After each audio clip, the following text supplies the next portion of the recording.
আসসালামু আলাইকুম ভিউয়ার্স, সকলে কেমন আছেন? আমার চাচার আমাদেরকে একটি গান শোনাবে। দেখি কি গান শোনায়। চাচা, আমি গান শোনাতে পারবো না কেন? আমার মনে দিল শান্তি নাই, আমার অন্তরে শান্তি নাই, বাহিরে শান্তি নাই, আমার কোনো কারণ শান্তি নাই। কেন আমার পাশাপাশি ভালোবাসার মানুষ যদি আমি একজন পাইতাম, আপনার যাও হোক না যে কোনো বুড়ি হোক, তাহলে আমি একটু আমার সুন্দর জীবনটা কাটাইতাম, আগের মতন আমি সুন্দর দিন কাটাইতাম। এখন আমি যে বিপদে পড়ছি আমার লগে কেউ শেয়ার হইতে লাজি না, কেন মানুষের ডরা।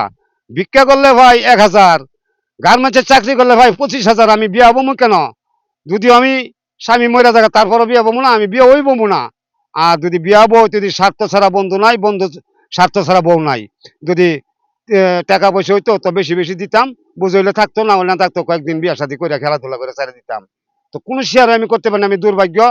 মানে আমি এত সুন্দর করে পাকই করছি আমার বাড়ি, তাইও আইও রে আমার বাড়ি, মজা মজা খাই।